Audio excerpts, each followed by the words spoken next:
Günümüzde oldukça fazla sayıda genç çiftin yaşamlarını kabusa çeviren en büyük sorunlarından biri çocuk sahibi olamamak. Korunmaksızın bir yıl süreyle düzenli bir ilişkiye rağmen hamile kalınamaması durumunda kısırlıktan söz edilebiliyor. Doğadaki sağlık ekibi kısırlığa iyi gelen ülkemizdeki şifalı kaplıcaları araştırdı ve sizler için bu videoyu hazırladı. İyi seyirler ve lütfen sağ alt köşedeki kutucuğa tıklayıp abone olmayı, yorum yaparak ve kanalımızı dostlarınızla paylaşarak destek olmayı unutmayın. Ülkemizde her 6 aileden biri kısırlık sorunu yaşıyor. Kısırlık sorununda çoğu zaman hamile kalamamanın nedenini açıklayacak sebepler bulunabiliyorken yaklaşık %12'sinde kısırlığın nedeni tespit edilemiyor. Buna açıklanamayan kısırlık deniyor. Çiftler kısırlık sorunundan şüpheleniyorlarsa karı koca birlikte gecikmeden doktora gitmek ilk adım olmalı. Bir taraftan doktorunuzun tavsiyelerini yerine getirirken diğer taraftan da doğada bizlere sunulmuş şifa kaynağı kaplıcalarımızdan faydalanabilirsiniz. Şimdi gelin sözü fazla uzatmadan kısırlık sorununa iyi gelen ülkemizdeki bazı şifalı sularımızın hangileri olduğuna birlikte göz atalım. 1. Tuzla kaplıcaları İstanbul. Romatoid artrit başta olmak üzere romatizmal hastalıklar, kireçlenmeler ve iltihabi hastalıklara iyi gelen Tuzla kaplıcaları kadınlarda görülen fonksiyonel kısırlık konusunda da çok iyi bir yardımcıdır. Özellikle İstanbul'da yaşayanlar tarafından yakınlığı dolayısıyla hafta sonları günübirlik geziler için bile tercih edilen Tuzla kaplıcaları kan dolaşımını hızlandırarak cilde canlı bir görünüm de kazandırmaktadır.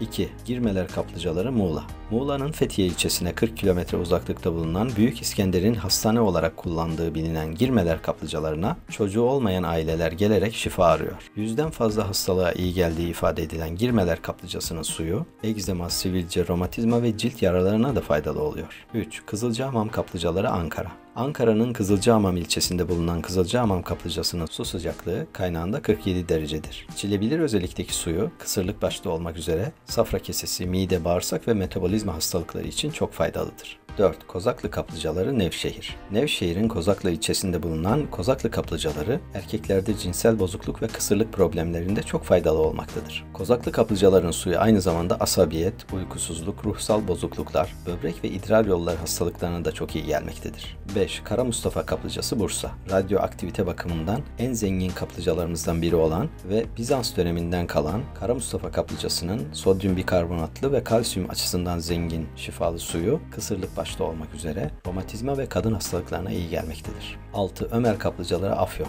Afyon-Kütahya karayolu üzerinde bulunan Ömer kaplıcalarının sodyum klorür ve bikarbonat bakımından zengin termal sularının sıcaklığı 55 derecedir. Kısırlık sorunu olanların sık sık tercih ettiği Ömer kaplıcaları romatizma, cilt, eklem ve kireçlenmeye de iyi gelmektedir. 7. Ekşidere Dağ Ilıcası Balıkesir. Gönen ilçe merkezine 13 kilometre mesafedeki Ekşidere Dağ Ilıcası'nın su sıcaklığı 38 ile 46 derece arasındadır. İçilebilir özellikteki Ekşidere Dağ Ilıcası'nın şifalı sularına sağlığa faydalı olacak seviyede radyoaktif olması nedeniyle bölgede gençlik suyu adı verilmiştir. Soğuk, hafif ekşi ve madensel bir kokuya sahip olan bu suyun uzun süre çocuk sahibi olamayanların bu özlemlerini gidermede etkili olduğu ifade edilmektedir. 8. Oylat kaplıcaları Bursa. Bursa'nın İnegöl ilçesinde yer alan Oylat kaplıcası, Marmara bölgesinin en önemli kaplıcaları arasında sayılmaktadır. Romalılardan bu yana 2000 yıldır kullanılan Oylat kaplıcasının 40 derece sıcaklıktaki şifalı suları, kısırlık ve kadın hastalıkları başta olmak üzere gut,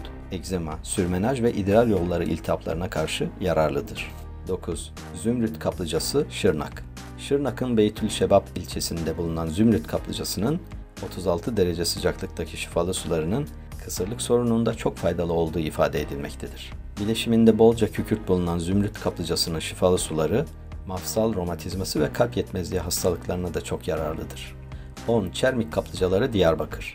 Çeşitli deri ve adale ağrıları ile felç ve romatizmal hastalıklara çok iyi gelen Çermik kaplıcalarının şifalı suları, özellikle çocuk sahibi olmak isteyen kadınların akın akın gittikleri bir yer haline gelmiştir. Çermik kaplıcaları İtalya'da bulunan kaplıcalardan sonra nitelik bakımından dünya üzerinde 2. sırada sayılmaktadır. 11. Simav kaplıcaları Kütahya. Cilt hastalıklarının yanında sindirim sistemi rahatsızlıklarına da iyi geldiği bilinen Simav kaplıcalarının şifalı suları, çocuk sahibi olmak isteyen aileler için de çok faydalıdır. Her mevsim hem yurt içinden hem de yurt dışından pek çok kişinin şifa bulmak amacıyla tercih ettiği Simav kaplıcalarının aynı zamanda romatizma, sinir hastalıkları, idrar yolları hastalıkları ve ortopedik rahatsızlıklara da faydalı olduğu bilinmektedir. 12. Salihli Kurşunlu kaplıcaları Manisa. Şifalı sularının sıcaklığı 43 ila 91 derece arasında değişen kaynaklardan gelen Salihli Kurşunlu kaplıcaları, kısırlık sorunu olanların sık sık faydalandığı şifalı sularımızdan biridir. Cilt hastalıklarında da çok memnun edici sonuçlar sağlayan salihli kurşunlu kaplıcaları, solunum ve sindirim rahatsızlıkları konusunda da çok faydalı olduğu bilinmektedir. 13. Çamlıhemşin kaplıcası Rize. Egzama, sedef ve ergenlik sivilceleri gibi cilt hastalıklarının tedavisinde çok etkili olan Çamlıhemşin kaplıcalarının suyu aynı zamanda kısırlık tedavisinde de tavsiye edilmektedir. Çamlıhemşin kaplıcalarının romatizma, sinir, sindirim, dolaşım sistemi hastalıklarına da iyi geldiği biliniyor. 14. Gözdek kaplıcası Amasya. Şifalı sularıyla sağlık kazanmanıza yardım edecek kaplıcalarımızdan olan Gözdek kaplıcası Amasya'nın Gözdek köyünde bulunuyor. Stres bozukluklarına çok faydalı olan Gözdek kaplıcasının içerisinde bol miktarda karbondioksit barındıran şifalı suları aynı zamanda kısırlık, cinsel sorunlar ve romatizmaya da iyi gelmektedir. Çocuk sahibi olamayan çiftlerin şifalı sularından faydalanabilecekleri bazı kaplıcalarımızı sıraladık. Bu konuda faydalı olan kaplıcalarımızın burada saydıklarımızla sınırlı olmadığını bilmenizde fayda var. Konya'da Ilgın Kaplıcası, Aydın'da Otakçı, Kızıldere ve Alangölü kaplıcaları, Ordu'da Ilıca kaplıcası, Mardin'de Germiab kaplıcası, Niğde'de Çiftehan kaplıcası, Samsun'da Havza kaplıcası, Kütahya'da Gediz kaplıcası, İzmir'de Balçova ve Çeşme kaplıcaları, Amasya'da Terziköy kaplıcası, Çorum'da Mecitözü kaplıcaları, Denizli'de Karahayıt kaplıcaları, Kayseri'de Bayramhacı kaplıcaları, Kırşehir'de Terme kaplıcaları, Osmaniye'de Erzin ve Haruniye kaplıcaları, Siirt'te Garnave ve Hesta kaplıcaları, Yozgat'ta Boğazlayan kaplıcaları da kısırlık sorunlarına faydalı şifalı sularımız arasında bulunmaktadır. Ülkemizin kısırlık sorununa iyi gelen şifalı sulara sahip bazı kaplıcalarını bu şekilde sıraladıktan sonra son olarak kanalımıza abone olmanızı ve videonun altına yorum yapmanızı rica ediyoruz. Videomuzu beğendiyseniz dostlarınızla paylaşmayı da lütfen ihmal etmeyiniz. Güzel gülücüklerle dolu, mutlu ve sağlıklı günler dileriz. Ekranda gördüğünüz, ilginizi çekebilecek diğer videolarımızı da izlemeyi ihmal etmeyiniz.